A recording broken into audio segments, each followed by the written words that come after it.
Nah, kemudian apa yang dimaksud dengan segitiga yang kongruen? Ya, apa hubungan segitiga dengan poligon? Ya, jadi segitiga ini tidak lain adalah poligon, ya, yaitu poligon dengan sisi yang paling kecil, di mana kita ketahui segitiga itu adalah poligon yang memiliki tepat 3 buah sisi. Ya.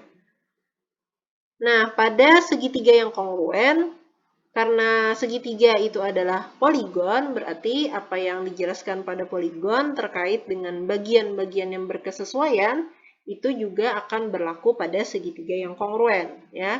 Jadi misalkan di sini kita punya kan ya segitiga ABC dan juga segitiga DEF.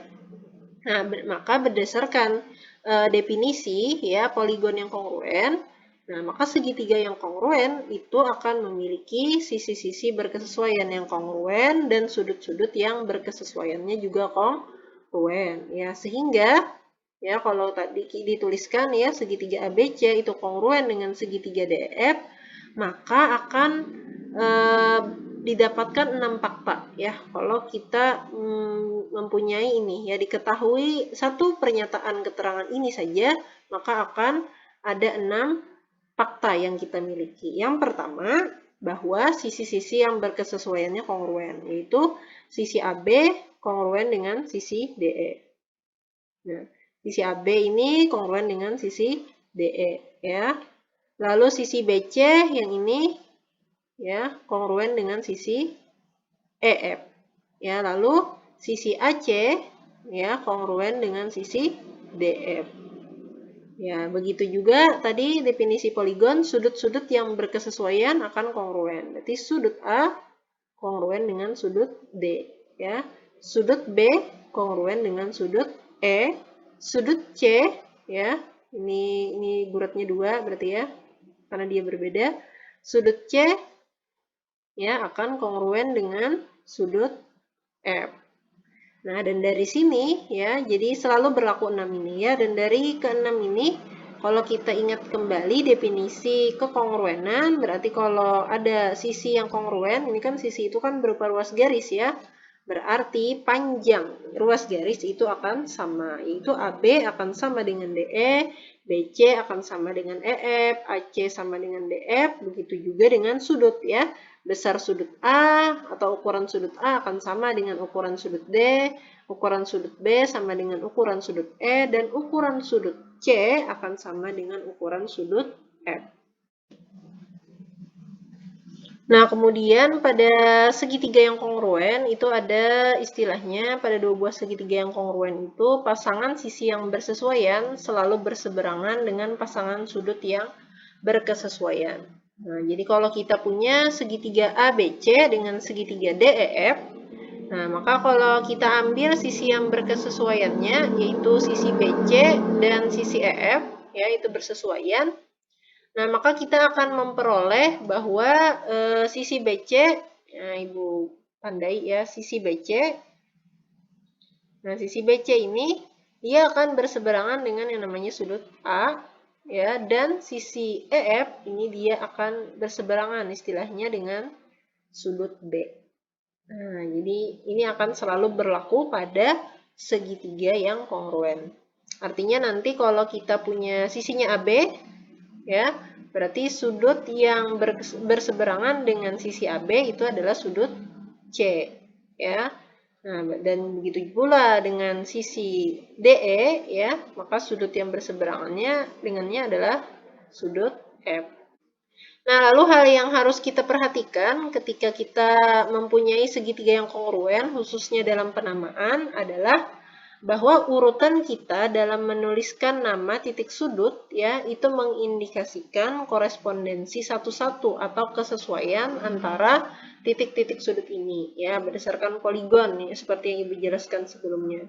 Artinya kalau kita punya segitiga ABC kongruen dengan segitiga DEF, maka pastilah ya dari penulisan nama ini titik sudut A itu haruslah dia berkesesuaian dengan titik sudut B. Ya, dalam menggambarnya. Titik sudut B harus berkesesuaian dengan titik sudut E. Titik sudut C harus berkesesuaian dengan titik sudut F. Kalau A-nya di kanan, Ya, berarti D-nya juga harus di sebelah kanan. Misalnya, anggap bukan ini ya gambarnya, misalnya kita mau menggambar lah coretan ya, sembarang 2 buah segitiga. Jadi kalau kita menamai ini A, B, C, kalau 2 buah segitiga ini adalah segitiga yang kongruen, berarti A kan harus berkesesuaian dengan D. Berarti D-nya harus diletakkan di atas. E-nya harus di sini, F-nya harus di sini. Ya. Atau nanti tambahan lagi ya, misalnya kedua buah segitiga ini kongruen lagi dengan segitiga KLM. Nah, maka gambar segitiga KLM berarti K-nya harus di sini, L-nya harus di sini, M-nya harus di sini. Tidak boleh tertukar, harus sesuai dengan penamaannya. Nah, sehingga tadi kembali kalau kita hanya punya dua ini tadi ya, dua nama ini, segitiga ABC kongruen dengan segitiga DF, maka ya sudut A dan sudut D adalah sudut bersesuaian yang kongruen. Ini Ibu hapus saja ya, supaya tidak mengganggu penglihatan. Nah, kita kembali ke ini tadi ya, ke dua buah segitiga tadi. Kalau segitiga ABC kongruen dengan segitiga DF, maka haruslah sudut A dan sudut D itu adalah sudut berkesesuaian yang kongruen, ya, berdasarkan urutan namanya tadi.